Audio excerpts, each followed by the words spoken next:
ಕರ್ನಾಟಕ ರಾಜ್ಯ ಸರ್ಕಾರಿ SC, ST ನೌಕರ ಸಮುದಾಯದ ವತಿಯಿಂದ ಕ್ಷನೇ ರಾಜ್ಯಮಟ್ಟದ ಐಕ್ಯತಾ ಸಮಾವೇಶವನ್ನು ಆಗಸ್ಟ್ 2ರಂದು ಬೆಂಗಳೂರಿನ ಟೌನ್‌ಹಾಲ್ ಸಭಾಂಗಣದಲ್ಲಿ ಆಯೋಜಿಸಲಾಗಿದೆ. ಸಮಾವೇಶದಲ್ಲಿ ಪರಿಶಿಷ್ಟ ಜಾತಿ ಮತ್ತು ಪರಿಶಿಷ್ಟ ಪಂಗಡದ ಸರ್ಕಾರಿ ನೌಕರರ ಹಕ್ಕುಗಳು, ಸಾಮಾಜಿಕ ನ್ಯಾಯ, ಮೀಸಲಾತಿ ಹಾಗೂ ನೌಕರರು ಎದುರಿಸುತ್ತಿರುವ ವಿವಿಧ ಸಮಸ್ಯೆಗಳ ಕುರಿತು ಚರ್ಚೆ ನಡೆಯಲಿದೆ. ಸರ್ಕಾರಿ ಸೇವೆಯಲ್ಲಿ ಎಸ್ಸಿ, ಎಸ್ಟಿ ಸಮುದಾಯದ ನೌಕರರಿಗೆ ಸಮಾನ ಅವಕಾಶ, ಮೀಸಲಾತಿ ಸೌಲಭ್ಯಗಳ ಸಮರ್ಪಕ ಅನುಷ್ಠಾನ ಹಾಗೂ ಬಡ್ತಿ ಸೇರಿದಂತೆ ವಿವಿಧ ವಿಚಾರಗಳ ಕುರಿತು ಸಮಾವೇಶದಲ್ಲಿ ಗಮನ ಸೆಳೆಯಲು ನಿರ್ಧರಿಸಲಾಗಿದೆ. ಸಮಾವೇಶದಲ್ಲಿ ಪ್ರಮುಖ ಗಣ್ಯರು ಹಾಗೂ ಸಂಘಟನೆಯ ಪದಾಧಿಕಾರಿಗಳು ಭಾಗವಹಿಸಿ ಮಾತನಾಡಲಿದ್ದಾರೆ.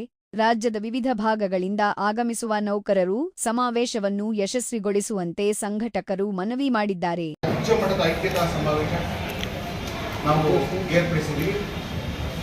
ಅದಕ್ಕೆ ಸಂಬಂಧಪಟ್ಟಂತೆ ಈಗ ಎಲ್ಲ ಏರ್ಪಾಡುಗಳನ್ನ ಕೂಡ ನಾವು ಮಾಡ್ತಾ ಇದ್ದೀವಿ.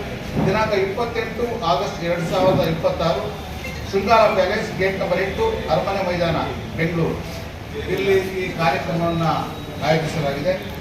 ಈ ಒಂದು ಕಾರ್ಯಕ್ರಮಕ್ಕೆ ಎಲ್ಲರೂ ಕೂಡ ರಾಜ್ಯದ ವಿವಿಧ ಮೂಲೆಗಳಿಂದ ಸುಮಾರು 30,000ಕ್ಕೂ ಹೆಚ್ಚಿನ ಸಂಖ್ಯೆಯಲ್ಲಿ ಎಲ್ಲ ಅಧಿಕಾರಿಗಳು, ನೌಕರರು, ಸಾಮಾಜಿಕ ಹಿತಚಿಂತಕರು, ಸಮಾಜದ ಹೋರಾಟಗಾರರು, ಸಾಂವಿಧಾನಿಕಬದ್ಧ ಆಶಯಗಳನ್ನು ಈಡೇರಿಸತಕ್ಕಂಥ ಮನಸ್ಸುಳ್ಳ ಎಲ್ಲರೂ ಕೂಡ ಈ ಒಂದು ಕಾರ್ಯಕ್ರಮದಲ್ಲಿ ಆಗಮಿಸ್ತಾ ಇದ್ದಾರೆ.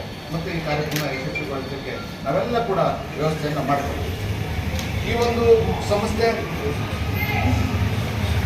ಬಾಬಾ ಸಾಹೇಬ್ ಅಂಬೇಡ್ಕರ್ ಆಶಯಗಳನ್ನು, ಬುದ್ಧ ಬಸವಣ್ಣ ಮುಂತಾದ ಶರಣಾದಿ